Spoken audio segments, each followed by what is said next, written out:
He was arrested in Nebraska earlier this month after investigators were able to match DNA from a vanilla Coke can to evidence found at the scene decades ago. Hi everybody, welcome back to my channel, and if you're new to my channel, hello, my name is Gabby and welcome. If you've never been here before, never watched any of my videos, have no idea what I do, I cover true crime cases, and all the cases that I cover are a little bit older. They're all basically 20 years or older, so if that's something that you might be interested in, maybe go down below, click that subscribe button, and also make sure to turn on the post notifications to be notified every time that I upload. So if you are a longtime viewer of mine, or at least been watching my videos for a year, you may already know this, but for the last 4 months of the year, every single year for about 6 years now, I have a different theme for every month. September is Solve September, October is Oldies October, November is No Trace November, and December is Docember. There are viewers of mine that have let me know that they look forward to my end of the year videos every single year, so I do want to say that I am so sorry for starting these videos so late into September, but I've been very sick. I did post in my community tab here on YouTube to let everybody know what was going on and that I was going to be a little bit late with my uploading. I truly appreciate the kind words, the patience from everybody. But with all of that being said, let's kick off Solved September. With Lindy Sue Beekler, we covered a cold case solved as a result of testing DNA left behind on a cup of coffee. In the case of Rita Curran, it was a cigarette. Today, it's all thanks to a can of vanilla-flavored Coca-Cola. This is the solved case of Sylvia Mae Quayle. Sylvia Mae Quayle was born to parents Mary and William Quayle on September 23rd of 1946 in Denver, Colorado. Mary and William would later welcome Sylvia's younger sister, Jo. Overall, the childhood of Sylvia and her younger sister was a joyous one. Both grew up in a loving and supportive family. Sylvia completed her high school education at Englewood High School, leaving behind a warm and lasting impression on her peers. She was remembered by fellow students and staff as ambitious, lively, and an amiable young woman. We've all heard of individuals who have the ability to brighten up any space they walk into. Sylvia was undoubtedly one of them. One thing that fascinated Sylvia was history, and this passion sparked her curiosity to delve into her uncle's profession. Her uncle was an architect named Wesley Quayle. As a result of this interest of hers, she would end up working as a secretary in an architecture studio. Sylvia was profoundly intelligent, but she had many different interests outside of architecture. She was also a fabulous cook, and as a result of this, she would end up opening her own business creating personalized cakes for weddings. Sylvia was a very hard worker, and she was someone who enjoyed being her own boss. She loved the idea of taking a hobby of hers and creating a comfortable life for herself, simply doing something she enjoyed doing. She lived a pretty quiet life and was extremely close to her sister and her parents. There was definitely an unbreakable bond there. She kept to her usual routine, and a part of that routine was having a cup of coffee with her parents every morning. Sylvia lived very close to her parents, and she wanted to continue living close to them for the foreseeable future. She lived in the 3800 block of South Ogden Street in the Cherry Hills Village in Arapahoe, Colorado. Now let's get into the day and discussion. August 4th of 1981. A little before 8 a.m. on this day, Sylvia's father headed to her home to pick her up for their usual morning coffee. She was usually at their home by that time in the morning, so he decided to go check on her to see if everything was okay. Nothing seemed out of the ordinary, but the discovery he would make that morning is one that no parent should ever have to. William knocked on Sylvia's door, but there was no answer. Had she overslept? Was she in the bathroom? Why wasn't she answering? Her car was in the driveway. She had to have been home. He decided to use his own key and enter the home. Upon walking into her living room, he found the lifeless body of his 34-year-old daughter. She was unclothed, lying on her back. She had her arms tangled in a long-sleeve shirt, positioned up over her head, and a bloody towel was covering her face. The shocked father phoned the local authorities. When officers arrived, he quickly explained to them that while they were on their way, he had taken the bloody towel from over her face and used it to cover her nude body. There was blood found in many locations in her home, including on a pillow in her bedroom and even on the front door, possibly left there as the killer was fleeing the scene. The killer left behind one of the murder weapons. A bloody knife was left near Sylvia's body. Not far from her body as well was her underwear. Based on the fact that she was found without any of her clothes on, they did theorize that she had possibly been raped. The autopsy would verify that. The autopsy would also establish her cause of death. She was stabbed 3 times by the knife left at the crime scene, but she had also been shot in the upper part of her head by a 22 gauge gun. These were not the only marks on Sylvia's body, though. It was obvious that she had put up a fight against her attacker. The stabbing, though, had punctured vital organs of hers like her lungs and heart, so even if paramedics had arrived at her home in minutes after it happened, the chances of her surviving were slim. The medical examiner did locate finger marks around her neck as well. So not only had she been sexually assaulted, she was strangled, stabbed, and eventually shot. The person who took her life was determined to do just that, and it was obvious by the state that her body was found in. Now, we do know that her sister had talked to her on the phone at around 11 p.m. the night before, so whoever took her life had to have done it between 11 p.m. August 3rd and a little before 8 a.m. on August 4th. Investigators went over her property with a fine-tooth comb for any clues left behind. They did locate a few. There is no doubt that this was a planned attack. Sylvia's phone line had been cut inside the home and outside of it. The culprit had tossed up a garden hose over the phone line, pulled it down, and cut it that way. The line was left draped over Sylvia's car. The killer had attempted to enter her home through multiple doors and windows, and ultimately did so by gaining access through the bathroom window. The screen of the window had been taken off and tossed in weeds about 50 yards from the home, and there were pry marks at the bottom of the wooden frame of the window. The person responsible also left no fingerprints behind anywhere in her home. Authorities believe he wore gloves, further proving that this was planned. The question was, who would have done something like this though? Was it someone who had their eye on Sylvia for some time? Well, it didn't seem like she had made it known to anyone in her life that she felt like she was being watched or targeted in any way. The pain that her loved ones were experiencing at this time was unbearable. Sylvia Mae Quayle was laid to rest in Littleton Cemetery in Arapahoe, Colorado. Her grave marker reads, "Beauty seen is never lost." Her loved ones, above all, hoped she was at peace. They yearned, though, for a resolution, an answer, one single answer. Who did this? Sylvia was no longer here, someone who deserved to be, a beautiful soul, all while the monster who took her from this earth was still out there somewhere. He could be the man working at the local supermarket, the man who delivered the paper. He could have visited her grave to see the final resting place of his most recent victim. These are all the types of thoughts that haunt the grieving family of someone who lost their life at the hands of another person in this way.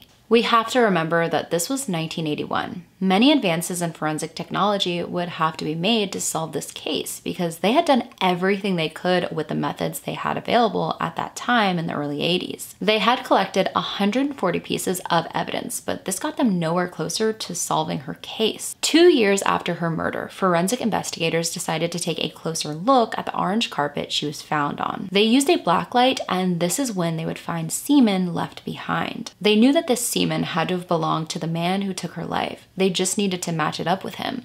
Finding this man, though, wasn't easy. This was a time before they could build a DNA profile of an unknown person, enter it into a database for DNA, and hopefully locate the person that way. When it came to suspects in this case, those were extremely limited. They questioned plenty of people, but they all seemed to check out. The year of 1983, though, 2 years after her murder, this year brought forth the main suspect that they had in this case for many years to come. As years went by, though, investigators were starting to wonder if this was really their guy, because he was someone who had taken the life of other people. He had been tried and convicted of those crimes, but he was someone that was known for confessing to murders that he hadn't actually committed himself. His name, Otis Elwood Toole. You might be familiar with his name if you've dove into a lot of cases of serial killers. Otis was an American serial killer who was convicted of 6 counts of murder. A companion of his was Henry Lee Lucas, an American killer known as the Confession Killer. He was convicted of killing 11 people, including his own mother. Both of these men were known for confessing to pretty much every murder that was brought up to them.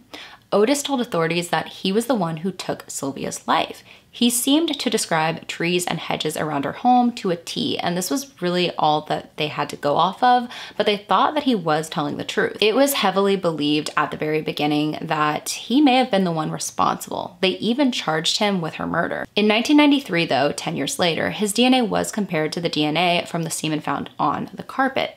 It wasn't a match. Due to this, District Attorney Bob Gallagher officially ruled out Otis Elwood Toole as being a suspect in Sylvia's case. 2 years later, in 1995, investigators decided to cut a section of the carpet out for further testing. This piece of carpet was sent to the Colorado Research Office. It would be 5 years after this, in the year of 2000, that the semen sample from this piece of carpet was used to develop a DNA profile of an unknown man. This unknown man was believed to be Sylvia's killer. The Colorado Bureau of Investigation later entered the DNA profile into CODIS, the Combined DNA Index System, which is an FBI database that logs DNA of convicted offenders. There was unfortunately no match in the system. The DNA profile sat for 2 decades just hoping for a match. Metro Denver Crime Stoppers decided it was time to take a deeper look into this cold case after it was brought to their attention. In January of 2020, they teamed up with United Data Connect, which is a leading company in the Department of Forensic Science that uses genetics to help solve cases. It was founded by former Denver District Attorney Mitch Morrissey. I have discussed the method of genetic genealogy, I want to say by this point, dozens of times on my channel. Today, it is the leading method of testing used to solve cold cases. It is the process of extracting DNA, creating a DNA profile from that DNA, and entering that DNA into a genetic database in the hopes of locating familial DNA. This sometimes involves creating an entire family tree to better narrow down who the DNA belongs to. From there, investigators may end up questioning close family of the person to see if they're heading in the right direction. Then finally, a DNA test will be conducted between the suspected individual or a close family member of theirs and the DNA profile that they have of the unknown individual that they're looking for. Other than the Colorado Bureau of Investigation, Metro Denver Crime Stoppers, and United Data Connect, Cherry Hills Village Police Department Detective Lenny Abeda and 18th Judicial District Investigator Matt Hannigan are also to thank for their tireless efforts to solve this case. It took 4 months, but in April of 2020, investigators were able to come up with a name. A man that they suspected, based on genetic work, was the man who brutally took the life of Sylvia Mae Quayle 4 decades earlier. They began investigating the suspect, trying to find out everything they could about him. They discovered that when Sylvia was murdered, he was about 22 years old and lived less than 2 miles from her in the neighboring town of Englewood, west of Cherry Hills Village. He wasn't a convicted felon, but he did have a record. Between 1981 and 1986, he had been arrested for breaking into 8 homes and businesses around the area, and it seems like he had used gloves in all of these locations during all of these break-ins because no fingerprints were ever left behind. For months, they gathered information about him, and then they got to the point where it looked like he might be their guy, and they decided it was time to collect some DNA. United Data Connect investigator Robert Fuller traveled to where the man was living at the time, Cozad, Nebraska. For days, he watched the man's every move. On January 18th of 2021, Robert Fuller searched through 2 garbage bags that the suspect had thrown into his outside bins. He collected 15 items that he suspected may have the suspect's DNA on. These were mostly bottles that a person may drink directly out of. This included a Great Value water bottle, a bottle of spiced rum, a bottle of Michelob Ultra beer, and a single can of vanilla Coca-Cola. These were all placed in evidence bags, and 2 days later, Robert Fuller met up with investigators in Sterling, Colorado to hand over the items for testing. Multiple comparisons were conducted. They compared the suspect's DNA they successfully obtained from the Coke can to the semen found on the carpet, to the semen found inside of Sylvia's vagina they had from a swab they took back in 1981, and also to the towel that her father found covering her face. His semen was also found on her left breast. On January 29th of 2021, the results were in. it was a match. On February 10th of 2021, David Dwayne Anderson was arrested in Cozad, Nebraska and charged with first-degree murder for the murder of Sylvia Mae Quayle. He initially went to trial in March of 2022. Jurors were unable to reach a verdict after 5 days, though, and the Judge Darren Volley, declared a mistrial by the 18th Judicial District Court.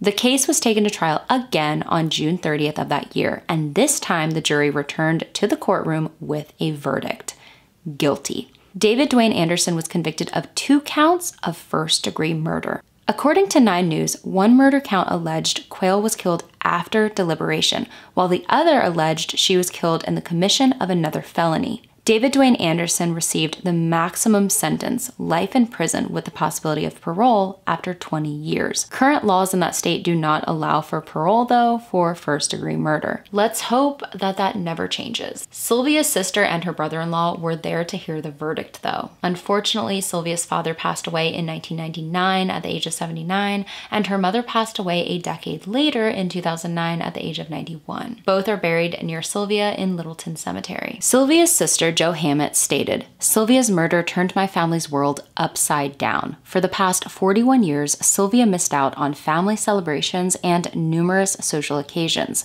Mr. Anderson has lived for the last 4 decades without giving his crime or my sister a second thought, while my family has suffered irreparable mental and emotional anguish during this time of uncertainty. I have found it necessary to forgive Mr. Anderson, but he needs to bear the consequences of his actions." Joe went on to say that it is just beyond her to look at Anderson and think, how could a human being do that to another human being?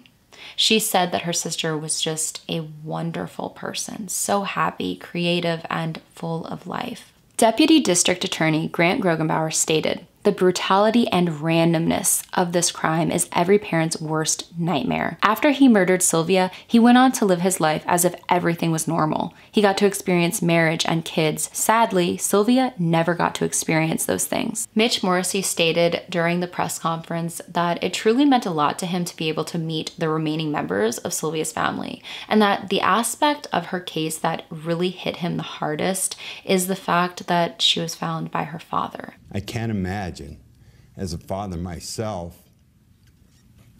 of a young woman about this age, to have a morning like that. And I know he's not here, and for me, that's part of the hardest part of solving these 40-year-old cases, is that some of the people that want answers, that need closure, they don't get it. 18th Judicial District Attorney John Kellner said, "When we first started our cold case unit in 2013, this is a case most people said would never be solved. But time and science march on, leading us to justice today.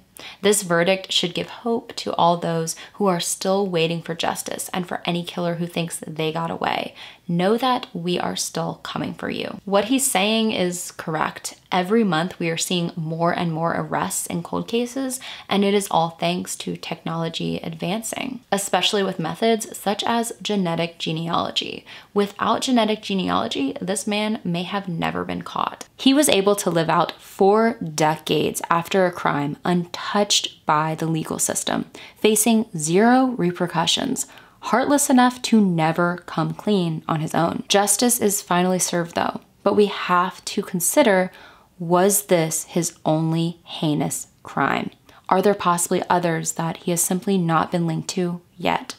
Only time will tell. For now, though, we can focus on the fact that Sylvia's case has finally been solved. Thank you all for taking a little bit of time out of your day to learn about Sylvia's case, to hear a little bit about who she was as a person outside of just the tragedy that happened to her. And like always, you never know who may come across this video, so make sure to leave some kind words down in the comments below. If there are any cases that you possibly want me to cover here on my channel, especially solved cases for Solve September, make sure to send those requests over to gabulosiscaserequests@gmail.com. I hope you all have an amazing rest of your day. Stay safe like always, and I hope to see you in the next one.